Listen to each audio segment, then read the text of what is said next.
Friends, welcome to our channel Pranav Gujar. Now we are going to discuss very important topic. 12th standard के जितने भी बहुत से important question हैं उन सबको हम इस वीडियो में कवर कर रहे होंगे। तो ठीक है, चलते हैं आगे बढ़ते हैं। यहाँ आप देख सकते हैं समरी, यानी कि हम कौन कौन से टॉपिक जो हम यहाँ क्लियर करने वाले हैं। पहला जो है वो है सेटिंग गोल्स, दूसरा है टाइम मैनेजमेंट, तीसरा है स्पेसिफिक टिप्स हर सब्जेक्ट के लिए, चौथा है टेस्ट प्रिपरेशन, फिफ्थ है रिसोर्सेस और छठा यानी कि सबसे इम्पोर्टेंट जो है वो है 100 बात की एक बात। तो चलिए आगे बढ़ते हैं।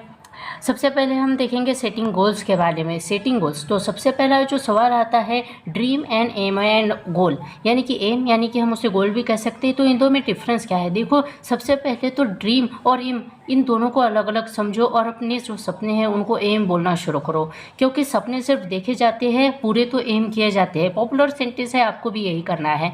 आपने अगर सपना देखा तो अगले दिन क्या आप 8 घंटे के बजाय 12 घंटे सोओगे? वही सपना फिर से आएगा, लेकिन आपको जगना है उस सपने को पूरा करने के लिए। इसलिए अपनी जो ड्रीम है उनको एम बोलना आपको स्टार्ट करना होगा। सेकेंड पॉइंट जो हम देखेंगे, पावर ऑफ सेटिंग गोल्स। देखिए, अगर आपने कोई चीज़ की, यानी कि आपने समझा कि आज मुझे इतना पढ़ना है, मुझे 12th में टॉप करना है या फिर किसी और भी एग्ज़ाम में, तो ये जो मोटिवेशन होगा वो आपको अंदर से ही एक मोटिवेशन देगा कि आप खड़े होकर स्टडी कर सके अच्छे से और उस मुकाम को हासिल कर सके। तो गोल्स को बनाना बहुत ज़रूरी होता है, ये बहुत पावर देते हैं हमें हमारे स्टडी के रास्ते में। आगे की बात हम करेंगे शॉर्ट टर्म और लॉन्ग टर्म गोल्स के बारे में। देखो, शॉर्ट टर्म क्या होता है? सपोज़ आप अभी 12th स्टैंडर्ड में हो और आपकी यूनिट टेस्ट है, उसके लिए आपको इतना पोर्शन है, ये क्वेश्चन इस चैप्टर से आ सकते हैं, उतना पढ़ना, ये क्या हो गया? शॉर्ट टर्म गोल हो गया। लेकिन लॉन्ग टर्म गोल यानी अभी आपका यूनिट टेस्ट है, लेकिन आप आगे के बोर्ड एग्जाम की बात सोच रहे हो कि बोर्ड एग्जाम में कितना आएगा, और बोर्ड एग्जाम में जो आएगा उतना सब मुझे आज ही जो चैप्टर में प्रिपेयर कर रहा हूँ उससे पूरा प्रिपरेशन करना है। तो ये क्या हुआ? ये हो गया लॉन्ग टर्म गोल। तो मेरे हिसाब से शॉर्ट टर्म गोल के बजाय आपको लॉन्ग टर्म गोल से सिलेक्ट करने चाहिए। वो क्या होगा? आपके लिए आगे के लिए अच्छा रहेगा। बोर्ड एग्जाम के जो आखिरी के 1-2 महीने रहेंगे उसमें आप पे ज़्यादा टेंशन, ज़्यादा स्ट्रेस नहीं बनेगा। ठीक है, अगला पॉइंट हम डिस्कस करने वाला है टाइम मैनेजमेंट। सारे स्टूडेंट्स की सबसे बड़ी प्रॉब्लम होती है कि टाइम मैनेज नहीं होता। बहुत सी बातों में टाइम मैनेज नहीं होता, बहुत सारे सब्जेक्ट होते हैं, इसकी वजह से वो टाइम मैनेज नहीं कर पाते। तो सबसे पहले बता दूं कि कुछ टेक्निक्स होती है टाइम मैनेजमेंट की। आपको दूसरों को नहीं देखना चाहिए कि वो किस तरह से उनका टाइम मैनेज कर रहे हैं, बल्कि आपको देखना चाहिए कि आपकी लेवल क्या है, आप कहाँ पर हो, और उसके हिसाब से आपको अपना टाइम मैनेज करना चाहिए। सबसे पहले आप देखिए टाइम टेबल और स्टडी शेड्यूल। तो सबको लगता होगा कि टाइम टेबल और स्टडी शेड्यूल दोनों इक्वल है, लेकिन इसमें डिफरेंस होता है। टाइम टेबल कैसा? आप यूट्यूब पर सर्च करेंगे, आपको बहुत से लोगों के टाइम टेबल मिल जाएंगे, आप गूगल पर सर्च करेंगे, वहाँ भी मिल जाएंगे, लेकिन मेरे हिसाब से किसी का भी टाइम टेबल आपके लिए परफेक्ट नहीं हो सकता, क्योंकि हर स्टूडेंट की मेंटल एबिलिटी अलग अलग होती है, उसकी लेवल जो होती है वो अलग अलग होती है। तो टाइम टेबल यानी कि आप किसी भी दूसरे का टाइम टेबल ले लो या टाइम टेबल बना लो और बस रट्टा मारते रहो, तो टाइम टेबल ये एक बहुत बुरी बात होती है। स्टडी शेड्यूल की अगर बात करेंगे तो हमारी लेवल क्या है, हम किस मुकाम पर है और वहाँ से हमें कितनी स्टडी करनी है। सपोज़ आपने एक चैप्टर प्रिपेयर करने की सोची है, उस चैप्टर का आपको 20% पहले से ही आता है और 80% नहीं आता, तो 80% वो आना चाहिए। इसके लिए आपको कितने घंटे उस चैप्टर को देना है यह आपको खुद से डिसाइड करना होगा। तो इसलिए इसकी क्या कहते हैं? स्टडी शेड्यूल कहते हैं। तो क्रिएटिंग अ स्टडी शेड्यूल, मेरे हिसाब से टाइम टेबल किसी का ना लीजिए और अपना खुद का स्टडी शेड्यूल बनाइए कि आप कितने घंटे किस चैप्टर को दे सकते हैं उसे पूरा करने के लिए। क्रिएटिंग अ स्टडी शेड्यूल यानी आपको आपका जो स्टडी शेड्यूल है वो अच्छे से क्लियर करना है, क्रिएट करना है। यानी कि देखिए, सबसे पहले आपको जो इजी सब्जेक्ट है, जो आपको इजी आते हैं, उनकी प्रिपरेशन कीजिए। जैसे जैसे दिन आगे बढ़ता जाएगा, डे के लास्ट में आप हर सब्जेक्ट की स्टडी कर सकते हैं। ठीक है, अगले पॉइंट की तरफ हम पढ़ेंगे। हमारा अगला पॉइंट जो है वो है सब्जेक्ट स्पेसिफिक टिप्स।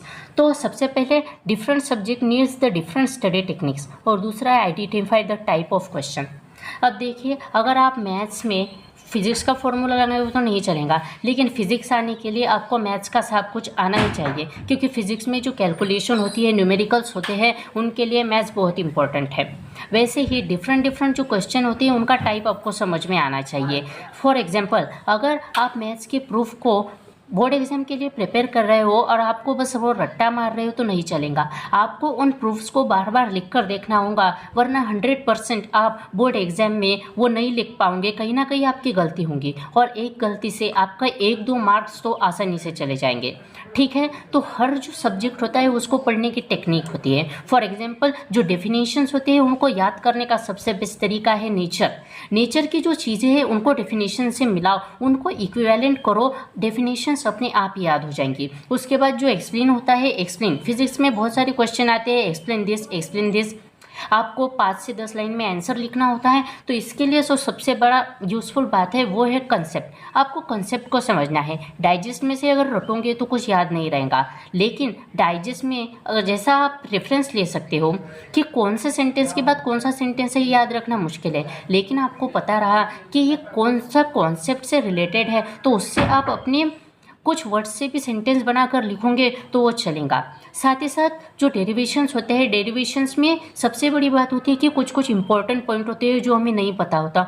उन डेरिवेशंस के वो जो इंपॉर्टेंट पॉइंट है वो आपको नोट डाउन करने हैं। साथ ही साथ डेरिवेशंस को रट्टा नहीं मारना है, डेरिवेशंस को आपको बार बार प्रैक्टिस करनी है, उन्हें खुद से लिख कर देखना है। ठीक है, तो ये हो गया सब्जेक्ट स्पेसिफिक टेस्ट। उसके आगे जो है वो है टेस्ट प्रिपरेशन। अब strategy for the test preparation and exam preparation, दूसरा जो हम देखेंगे handling test anxiety and what to do after the test. So सबसे पहले हम देखेंगे स्ट्रेटेजी क्या होती है टेस्ट के लिए, एग्ज़ाम के लिए। तो आपकी सबसे बड़ी जो स्ट्रेटेजी होंगी कि आप जहाँ पर है अभी से, आज से, इसी वक्त से आपको प्रिपरेशन स्टार्ट करनी है। बहुत से बच्चों ने पहले से प्रिपरेशन स्टार्ट कर दी होंगी तो उन पर इतना स्ट्रेस नहीं आएगा, लेकिन अभी भी आपके पास 4 से 5 महीने आराम से है, क्योंकि लास्ट का महीना जो आपका है वो सारा ऑनलाइन और प्रैक्टिकल्स में चला जाएगा। तो अभी भी आपके पास वक्त है, आप अभी से स्टार्ट कीजिए, ज़रूर आपको फ़ायदा होगा। दूसरा है टेस्ट के बारे में। देखो कई बच्चे क्या होती है कि टेस्ट देने जाते ही नहीं हैं, उनकी पढ़ाई पूरी नहीं हो पाती, इसलिए वो टेस्ट से घबराते हैं। कुछ को तो बुखार भी चढ़ जाता है, मेरे दोस्तों के साथ हुआ है। तो आपको ये जो टेस्ट है इनसे घबराना नहीं है। भले ही आपकी पढ़ाई उस टेस्ट के लिए पूरी नहीं हुई है, लेकिन फिर भी आपको टेस्ट देना ही है, क्योंकि सारे जो आपका जो रिज़ल्ट है वो तो बोर्ड एग्ज़ाम के मार्क्स के बेसिस पे आएगा। तो इन जो टेस्ट है इनसे घबराने की आपको कोई ज़रूरत नहीं, लेकिन वो घबराहट भी निकल जाएंगी जब आप हर टेस्ट के बाद उस टेस्ट में जितने भी क्वेश्चन आए हैं उन सब को प्रिपेयर करोगे अच्छे से। तो टेस्ट के बाद अगर आपको कुछ नहीं आया तो वो आपको पूरा का पूरा पेपर फिर से घर पे ले जाके सॉल्व करना है। ये बेस्ट तरीका है और आपका डर भी इससे कम हो जाएगा। ठीक है, उसके बाद जो अगला टाइप हम देखेंगे रिसोर्सेज के बारे में। आप स्टडी करना है तो रिसोर्सेज तो लगेंगे। रिसोर्सेज है तो भाई कुछ ऑनलाइन है, कुछ ऑफलाइन भी है। मैं कहूँ तो ऑनलाइन ऑफलाइन दोनों रिसोर्सेज आपके बहुत काम के हैं। ऑनलाइन यूट्यूब पर बहुत सारे टीचर्स हैं जो लेक्चर्स लेते हैं और वो बहुत काम के हैं, आपको ज़रूर हेल्प होंगी। साथ ही साथ ऑफलाइन की अगर मैं बात करूँ तो ऑफलाइन यानी कि आपके टेक्स्ट बुक है, ऑफलाइन अपने कॉलेज के टीचर, उनसे आप जो भी आपने डाउट्स हैं वो क्लियर कर सकते हैं। सेकेंड है टेक्स्ट बुक और प्रेफरेंस बुक। तो मैं आपको कहूँगा अगर आप बोर्ड एग्जाम के लिए प्रिपेयर कर रहे हो, आपके पास टाइम कम है, आपका टाइमिंग मैनेज नहीं हो रहा क्योंकि सब्जेक्ट बहुत ज़्यादा है, तो आप टेक्स्ट बुक को प्रेफर करो। भाई पूरी जो टेक्स्ट बुक है ना वो पूरी अच्छे से 2-3 बार पढ़ो, क्योंकि बोर्ड एग्जाम में जो भी क्वेश्चन आते हैं वो टेक्स्ट बुक से ही आते हैं। हाँ, अगर आप कोई एंट्रेंस लेवल के लिए पढ़ाई कर रहे हो तो फिर आप क्या कर सकते हो, प्रेफरेंस बुक का इस्तेमाल कर सकते हो। आपको एंट्रेंस के लिए प्रिपेयर करना है तो टेक्स्ट बुक के साथ आप रेफरेंस बुक इस्तेमाल कर सकते हो। उसके बाद can social media help me, ये बहुत इंपॉर्टेंट क्वेश्चन है। तो ज़रूर सोशल मीडिया आपको ज़रूर हेल्प करेगा। यूट्यूब पर बहुत सारे लेक्चर्स है वो आप देख सकते हो। साथ ही साथ जो भी अदर सोशल मीडिया प्लेटफॉर्म्स हैं वहाँ से भी आपको इसकी हेल्प मिलेंगी। बस आपको क्या करना है कि जो यूट्यूब, इंस्टाग्राम, फेसबुक, इनके जो शॉर्ट्स है इन पे जो आप बाकी टाइम वेस्ट करते हो वो आपको नहीं करना होगा। ठीक है, उसके बाद जो सबसे आज का इम्पोर्टेंट पॉइंट है वो है 100 बात की एक बात। अब 100 बात की एक बात में क्या है तो मैं बताता हूँ। पूरा वीडियो देखने के बाद भी आपके मन में कुछ क्वेश्चन रहेंगे और वो मुझे पता है। सबसे पहला है हाउ टू रिवाइज, दूसरा है शुड आई अवॉइड फ्रेंड्स, और तीसरा है what things I can do to feel confident. सबसे पहले की अगर मैं बात करूँ हाउ टू रिवाइज, अब देखिए हर सब्जेक्ट को रिवाइज़ करने का भी एक थोड़ा थोड़ा टाइप होता है। अब मैथ्स में अगर आप रिवाइज़ कर रहे हो, आपने बस बुक हाथ में ले ली और आप रट्टे मारे जैसा रिवाइज़ कर रहे हो, देख रहे हो, तो नहीं चलेगा। जो भी प्रूफ्स है, जो भी डेरिवेशंस है हर सब्जेक्ट के, उनको आपको प्रैक्टिस करनी है, उनको लिख कर देखना है, वरना एग्ज़ाम के टाइम आप 100% भूलने वाले हो। ठीक है। दूसरा है शुड आई अवॉइड फ्रेंड्स। अब शुड आई अवॉइड फ्रेंड्स, तो मैं कहूँगा नहीं, आपको फ्रेंड्स को अवॉइड नहीं करना है। मैं ऐसा नहीं कहता कि उन्हें अवॉइड करो, लेकिन अगर कोई कह रहा है कि भाई तू पढ़ाई छोड़, हम बाहर से घूम के आते हैं, तो उसे भी तुम बोलो कि भाई घूमने का रहने दो, एग्ज़ाम आ रहे हैं, पहले हम पढ़ेंगे, उसको भी साथ में लेके पढ़ो। अगर नहीं सुनता है तो फिर अवॉइड कर दो। तीसरी चीज़ है what things I can do to feel confident. तो ये बहुत बड़ी बात है। देखो, किसी का मोटिवेशन तुम्हें कॉन्फिडेंट फील नहीं करा सकता। तुम जो हो, तुम्हारा मोटिवेशन तुम खुद ही हो। तुम्हें कॉन्फिडेंट फील करना है ना, तो तुम्हारा ही मोटिवेशन काम आने वाला है। यूट्यूब का कोई वीडियो हो या फिर कोई टीचर या कोई भी तुम्हें फील कॉन्फिडेंट नहीं करा सकता। कॉन्फिडेंट फील करने के बहुत से कुछ तरीके होते हैं। फॉर एग्जांपल अगर मैं बोलूँ, हमारी स्टडी पूरी होना, एग्ज़ाम के पहले अगर हमारी पूरी स्टडी हुई है तो हम कॉन्फिडेंट फील करते हैं। साथ ही साथ और एक बात यह है कि अपनी सारी चीज़ें अच्छे से रखा करो, यानी कि अपनी स्कूल बैग, अपने बुक्स, अपने कपड़े, अपना स्टडी टेबल हमेशा साफ़ रखा करो। देखो, जब भी तुम उस तरफ देखोगे तो तुम्हें फील कॉन्फिडेंट होगा कि भाई हाँ, मैं कॉन्फिडेंट हूँ क्योंकि मेरी सारी चीज़ें ठीक ठाक रखी है। ये चीज़ है जो अपने आप में कॉन्फिडेंट क्रिएट करती है स्टूडेंट में या किसी और में। तो ये सारे क्वेश्चंस हमने यहाँ पे डिक्लेयर कर लिए हैं। उसके बाद thanks for watching and best of luck for the future. आखिरकार यहाँ पर हम पहुँच गए। आपके बोर्ड्स एग्ज़ाम आने वाले हैं, अच्छे से प्रिपेयर कीजिए। अगर आपके पास कोई क्वेश्चन है जो इस वीडियो में नहीं क्लियर हुए तो प्लीज़ कमेंट बॉक्स में वो ज़रूर लिखिए। मिलते हैं अगले वीडियो।